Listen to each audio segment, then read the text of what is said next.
Mr. President, I rise today to join my colleagues in discussing the single greatest geopolitical threat facing the United States for the next century, and that is the rise of Communist China.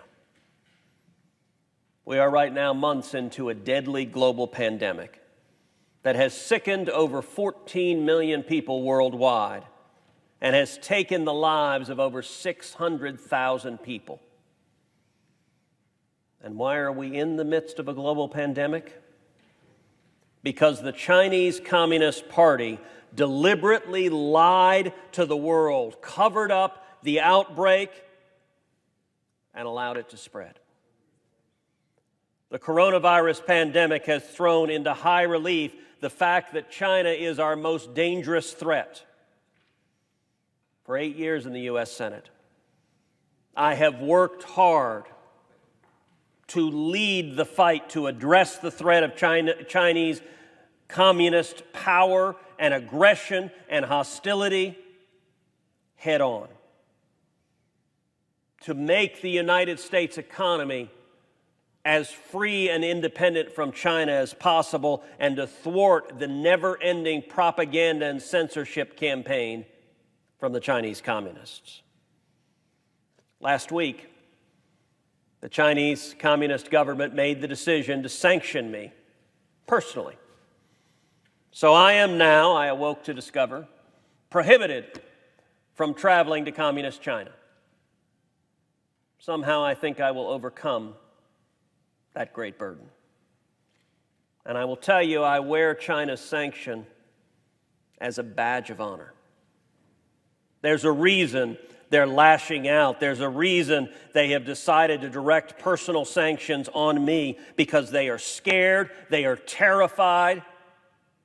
The Chinese communists are murdering, lying, torturing tyrants.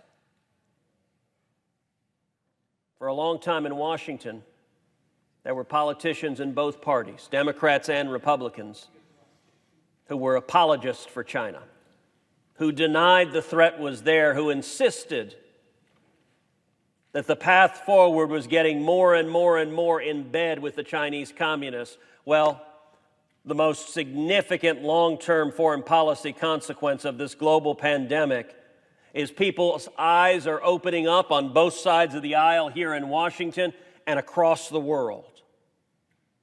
One need look no further than the United Kingdom reversing its decision to allow Huawei to build their telecom infrastructure to understand how China's mendacity has been revealed to the world. So how do we hold China accountable? How do we deal with the Chinese Communist Party?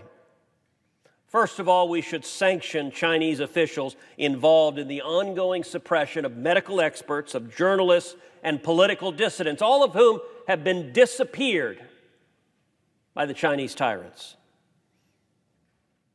I've introduced legislation to do just that. And over the past several years, I've introduced roughly a dozen separate pieces of legislation, all focused on different aspects of addressing the China threat. Another aspect is Chinese propaganda that is reflected here in the United States. Big business, giant corporations, the media, Hollywood, all are terrified to take on Communist China. All see the billions they can earn from access to the Chinese markets as more important than free speech. With respect to Hollywood, sadly, too many movie producers here in the United States have been perfectly content to allow the Chinese communists to censor American movies. So, for example, later this year, the sequel to Top Gun is scheduled to come out. Top Gun, one of the greatest military recruiting films ever made. Well, the sequel now, on Maverick's bomber jacket on the back, the flag of Taiwan has been removed. And the flag of Japan, both the Chinese overlords deemed offensive.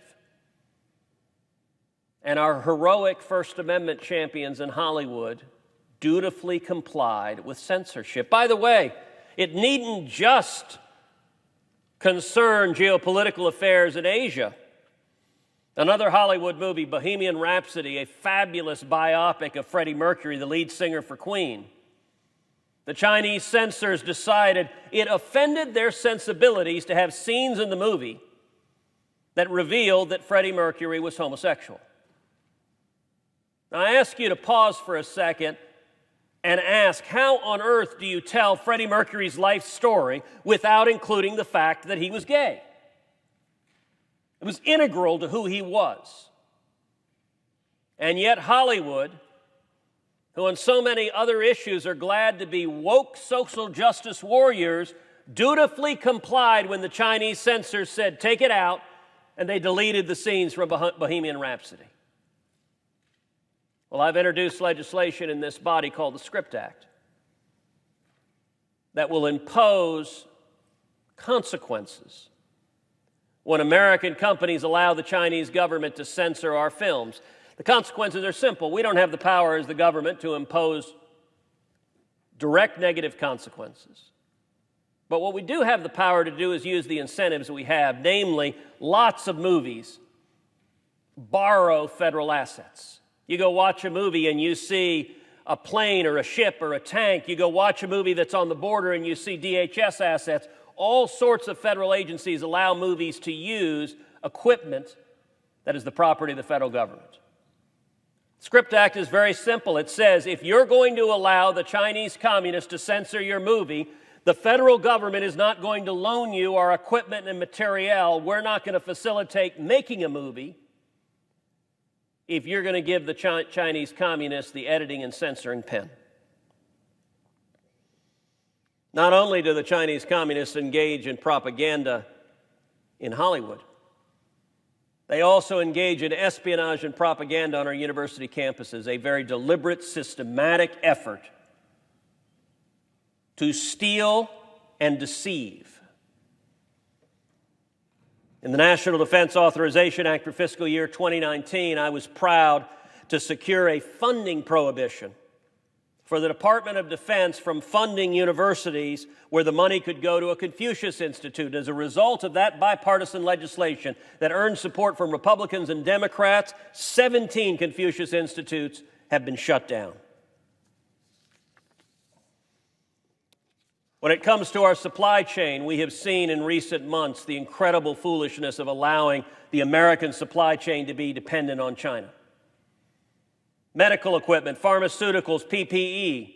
In the midst of this pandemic, one Chinese government state-controlled newspaper explicitly threatened to cut off life-saving pharmaceuticals to the United States of America as a tool of economic warfare. Well, Mr. President, if they were to do that, that wouldn't just be economic warfare, that would be actual warfare. That is literally threatening the lives of millions of Americans. We need to break our supply chain dependence on China, especially concerning critical infrastructure. And I've introduced a host of legislation designed to do so with respect to pharmaceuticals, with respect to critical minerals.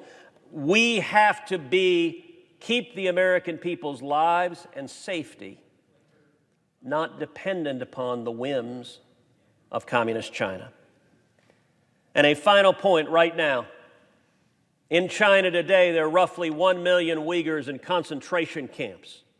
An Orwellian-style dystopian government where the government has all power to monitor what you say, to monitor who you talk to monitor your beliefs. And I introduced legislation to impose sanctions on any American technology companies that facilitate the monitoring and oppression of the Chinese people. And I'm proud to say the Trump administration took major portions of that legislation I introduced and implemented it to increase the pressure to stop facilitating Chinese torture and oppression. The overwhelming challenge for this body and for this country for the next century going forward is how we stand up to the threat of China. China is waging a 1,000-year war. And for the sake, not only of Americans, but for the sake of the free world, America needs to win this contest. I yield the floor.